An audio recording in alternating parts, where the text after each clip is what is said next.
Hey everybody, welcome back to Video Game Esoteric, and also welcome back to 2026, because it is January 2nd. I'm going to be going over a lot of SuperStation One updates, including seeing the actual Super Dock, how it's actually being made, and how close it is to actually being manufactured and shipped.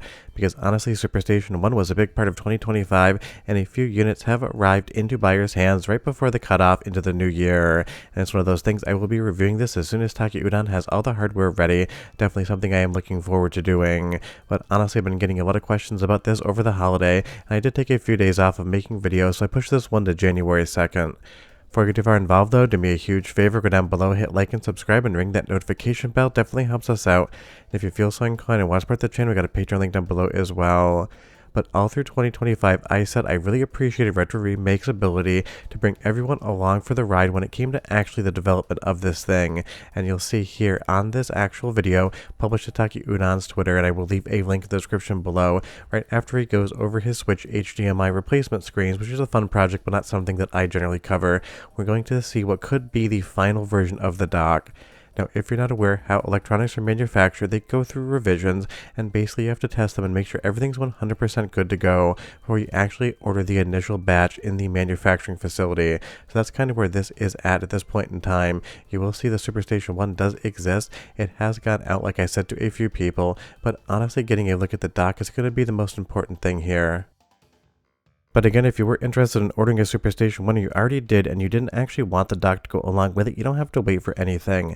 And I really do like the fact that this design had two different parts: the SuperStation One, which is basically the Mr. FPJ in the case, and then the dock underneath it for the CD reading. So for people that really weren't interested in the original media, you don't have to wait around for anything, and you don't have to buy something that you might not ever intend on using. And for people that wanted both of them, they're definitely coming.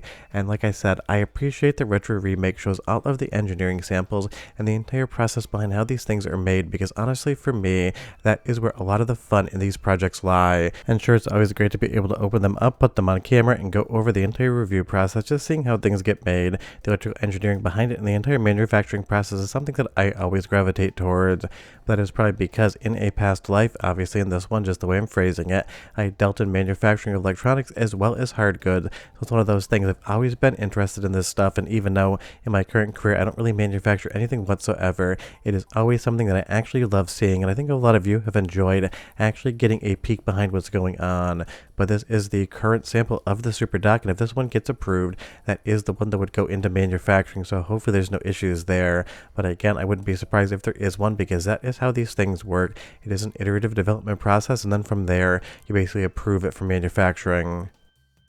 But a few people that have received their SuperStation One have posted photos, and this is Metal Game Solid. It's Pixel Cherry Ninja's website, and about a month ago he asked me to mention it on the channel, and of course I completely forgot. And even though everyone knows Pixel Cherry Ninja is flaccid, not solid, it is still a really good website. And all jokes aside, Pixel and I chat at least once a week, and we've known each other for some years now, and we're always giving each other hell. And he's definitely paying me to show this website. I'm getting a free case of Heinz beans, and in return I'm going to send him a painting of when America won the Revolutionary War. But basically, outside of those jokes, this is what you're going to be getting when you get the SuperStation One. And interestingly, there is going to be over 70 games preloaded on it. Now, of course, those are all going to be modern games on the hardware. This isn't going to be shipping with anything that would have come out during the PlayStation 1 era, but that is pretty much to be expected. But honestly, everything here just looks really nice, and it is fun to see that Retro Remake is getting these things out. Yes, they were delayed from kind of that October window because they had to do another run of engineering samples where they could move and actually approve the hardware for end users, but that is in fact a good thing. And I know sometimes people ask why I don't do videos when these are delayed versus the Analogue 3D. It was just all down to communication. When something like SuperStation One was delayed, we got updates, we got information, we got the why of the matter. With Analogue 3D, you just basically got an email that felt like it was AI generated and sent out at the last possible minute. But that's just how I kind of look at it. Delays are inevitable, and delays can be a good thing, but if you don't communicate with your customers as to why you're delaying things, they can generally get annoyed, and that's definitely shown through in some of my videos as well. The fact that I really do value communication with people, explaining what's going on. Now, this is a fun testing video because of course SuperStation One kind of feels like an octopus if you actually plug in every single video output option. And even though no one's ever going to do something like that, it is nice that every single signal from composite all the way up to RGB and HDMI is included here.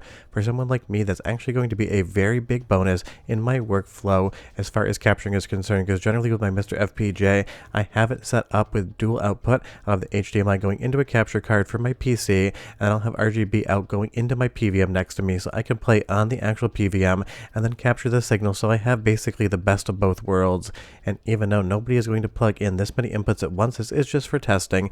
It's one of those things. It's amazing that this thing has the ability to do whatever you want, being able to play on an HDMI 4K TV and being able to go all the way down to 240p on a consumer set. It's going to be covering every single option, and that really is awesome. And if you're wondering what this game is, I will leave the name in the comments below because I'm sure going to get a lot of questions about that one. But honestly, everything we've seen of SuperStation One up to this point in time, and the fact that it is now just trickling out into customers' hands, has been a really fun development process. Being able to kind of play Mr. FPJ any way you want is going to be a big thing for a lot of people, because I know one of the things that keeps people from jumping in, even if I'm not sure 100% why, is the fact that some people just want that console design underneath their television. But obviously multi-system 2 exists as well, so that's something that we've had for a bit now. Maybe just the fact that it's going to have CD reading, or maybe just the fact that it came in cool blue translucent colors, which I do love, but people have been very fascinated by this. And again, just like Heber with the multi-system 2, getting all of these looks behind the scenes, seeing the manufacturing process, seeing all of the prototype PCBs and how they are actually developed, I think has been a fun thing for a lot of people. Because for me, I understand how these things get made and how the process works, but for a lot of people that don't have that background, it's been a very informative and very interesting experience. Because again, Mr. FPJ for a lot of people can kind of just air quotes feel like magic, but reality is it requires a lot of code from the FPJ core makers and a lot of electrical engineering from the board developers, and even some 3D design jobs for the cases to actually make these things exist as a real tangible product that you can hold. And from the first renders we saw of the dock as well as the SuperStation One up until the point in time where we are today, it has been absolutely so much fun just to see this thing actually become a real product, because it is incredibly hard to get an idea off paper or out of your head and actually ship it to customers, because trust me, that was my job for like 5 years, and there were so many ideas that just never came to fruition for one reason or another, usually budgetary. But you can see here again, the SuperStation One Dock is in its final design, hopefully, unless there's some issues to be found. But if there are issues, you definitely want the makers to find them before they start shipping these things out, because the nice thing about Mr. Pi, through all their revisions, it has been a very effective piece of hardware that people have been running for hundreds upon hundreds of hours and having no issues with whatsoever. So that's definitely something that is going to be great moving forward. And again, the dock is going to be an important piece of this hardware if you do want to use snack adapters that aren't going to be the PlayStation 1 style controllers on the SuperStation 1 and the memory card, because there is going to be a snack port on the side, so with the dock you're going to be able to connect those other snack controllers if you so want to use them. I think at least for stuff like the N64 core, it definitely is a required thing in my opinion.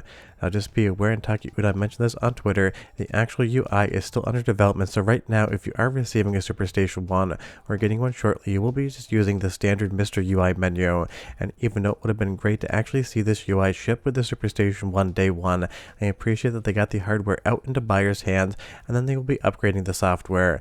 Because the reality is the entire Mr. FPJ ecosystem is constantly a moving target. You basically want to run update out at least once a week at this point in time to get all the fresh new stuff.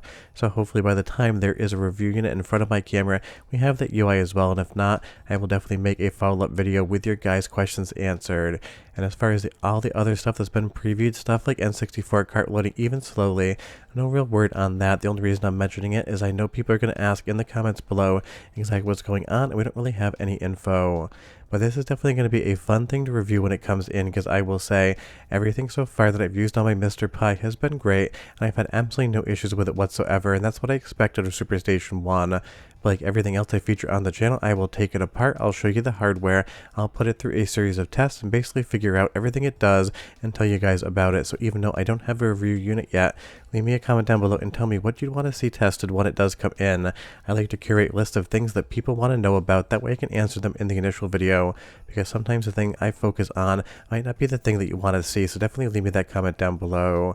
And even though the DE10 Nano, even though this board in the SuperStation 1 is custom developed, with that SoC, that Cyclone V on board, is getting a tiny bit long in the tooth. There still is a lot of life there. We are still getting new core updates, and you're still going to be playing Mr. FPGA for years to come.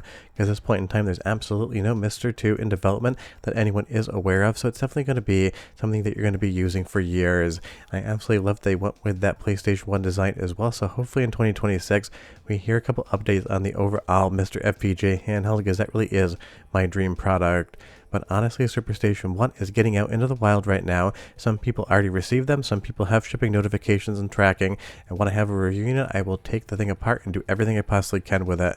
But those are your SuperStation 1 updates, because you guys have been asking. Happy New Year's, and I'll see you guys next time. Bye-bye.